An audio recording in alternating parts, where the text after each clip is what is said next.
Imagine standing in a room, completely isolated from the rest of the world. No messages, no instant alerts, no voices carrying over thousands of miles. For thousands of years, human speech was bound by geography.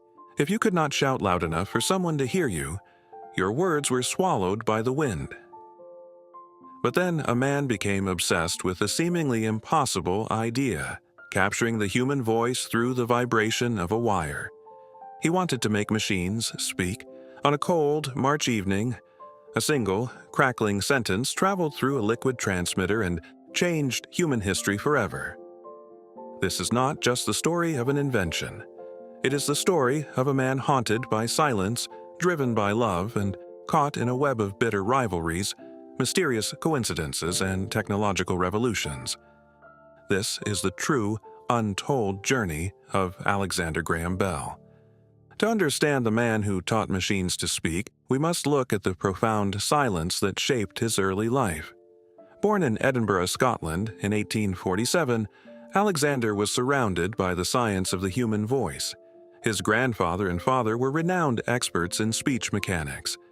His father created a revolutionary system called visible speech, designed to help the deaf learn how to speak by understanding how the tongue and lips move. But this science was deeply personal. Alexander's mother, Eliza, lost her hearing when he was just a boy. Refusing to let her live in total isolation, Alexander learned to speak to her in low, resonant tones, pressing his forehead against hers so she could feel the vibrations of his vocal cords. This intimate connection with sound planted a seed in his mind. He realized that sound was a physical force, a wave of energy waiting to be captured. Tragedy soon struck the Bell family. The damp, soot-filled air of Victorian Edinburgh brought a deadly shadow over their home. Alexander's two brothers succumbed to tuberculosis, a ruthless disease that threatened to take Alexander's life as well.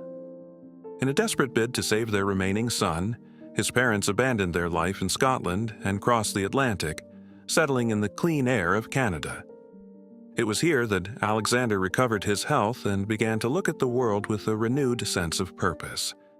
He moved to Boston, Massachusetts, opening a school for the deaf. His unique approach caught the attention of many prominent families, including a young girl named Mabel Hubbard. Mabel had lost her hearing to scarlet fever as a toddler. Under Alexander's guidance, she learned to speak and read lips with astonishing skill.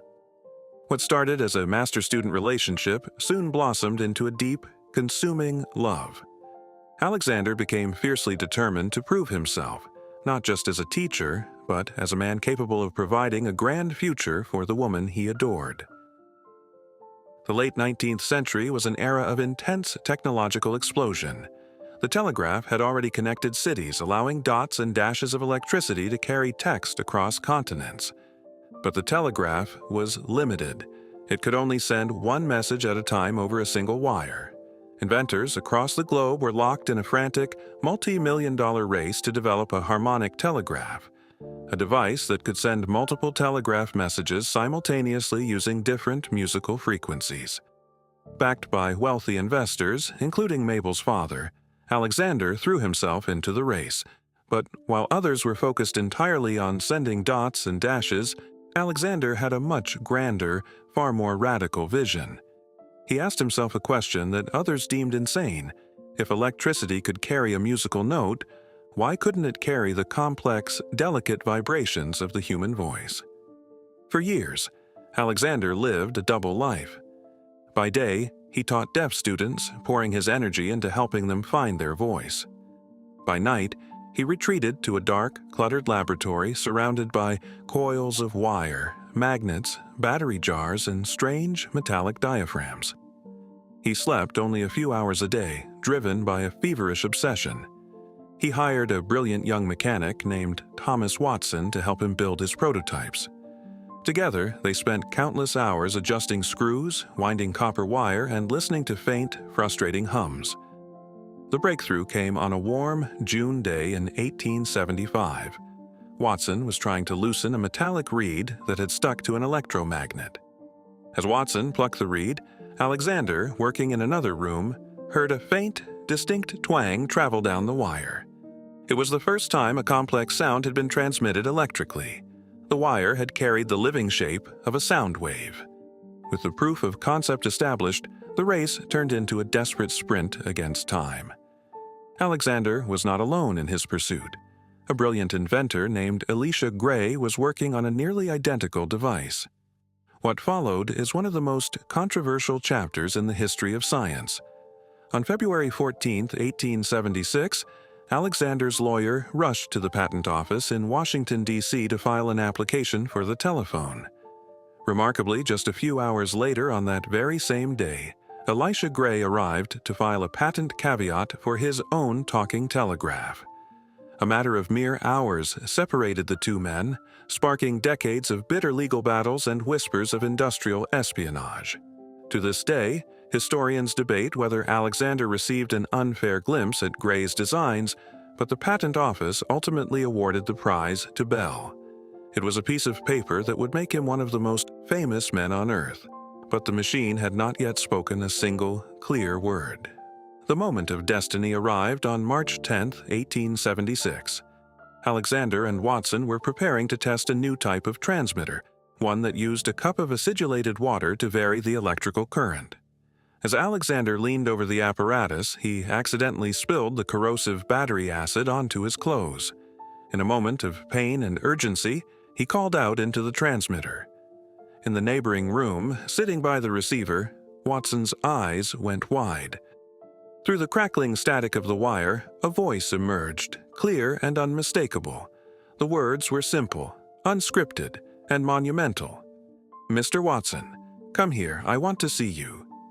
For the first time in human history, the human voice had been converted into electricity, thrown through a wire, and reconstituted as sound on the other side. The machine had learned to speak. The world was initially skeptical. Many dismissed the telephone as a mere toy, a parlor trick with no practical value. But Alexander was a master showman. He began demonstrating his invention at grand exhibitions and world fairs. He connected cities, allowing people to speak to loved ones miles away. The skepticism quickly evaporated, replaced by absolute awe. The Bell Telephone Company was formed, and almost overnight, wires began to drape across the skies of major cities, weaving a vast, invisible web that shrunk the globe. Wealth and fame poured over Alexander, but the invention that brought him glory also brought a heavy burden. The success of the telephone triggered an avalanche of greed. Rival inventors, corporations, and opportunists filed over 600 lawsuits against Alexander, claiming they had invented the device first. Among them was Antonio Meucci, an impoverished Italian immigrant who had developed a voice communication device years earlier but lacked the funds to maintain his patent. For nearly 2 decades, Alexander was forced to defend his honor and his life's work in court after court. Though he won every single battle, the constant warfare drained his spirit. The telephone, which had begun as a beautiful obsession, became a source of profound irritation. He grew to despise the ringing of the telephone, refusing to keep one in his private study. The man who had given the world a voice now craved nothing more than the peaceful silence he had known in his youth. Alexander Graham Bell was far more than just the inventor of the telephone. With his financial freedom secured, he turned his brilliant mind to a spectacular array of other innovations, many of which were decades ahead of their time. When President James Garfield was shot by an assassin in 1881, Alexander frantically invented an electromagnetic metal detector in a desperate attempt to locate the bullet lodged inside the president's body. Though the attempt failed due to the hidden steel springs in the president's mattress disrupting the signal, the device laid the groundwork for modern metal detectors. He also invented the photophone, a device that transmitted speech on a beam of light. Decades before the invention of fiber optics, Alexander considered the photophone to be his greatest achievement, even greater than the telephone because it allowed communication without wires. As the years pressed on, Alexander's insatiable curiosity took him from the depths of the ocean to the heights of the sky. He became fascinated by aviation, working alongside a team of young engineers to build experimental airplanes and giant tetrahedral kites capable of carrying human pilots. He designed high-speed hydrofoil boats that skipped across the surface of the water, breaking world speed records. He was a man possessed by the future, always searching for the next barrier to break, the next hidden law of nature to uncover. On August 2, 1922, at his beloved estate in Nova Scotia, Canada, the grand journey came to an end. Alexander Graham Bell passed away at the age of 75, with Mabel holding his hand. He had lived a life that spanned from the quiet candlelight of the Victorian era to the buzzing electric dawn of the modern 20th century. 2 days later, as his body was laid to rest, a profound and unprecedented event took place across the North American continent. At the exact moment of his burial, every single telephone on the Bell network fell silent. For 1 full minute, over 13 million instruments ceased to ring, and the vast, interconnected world he built returned to the absolute stillness from which he had rescued it. Alexander Graham Bell did not just invent a machine. He unchained the human voice, bridging the distances that divide us, and proving that even in a world of silence, a single, persistent whisper can change the course of human destiny forever.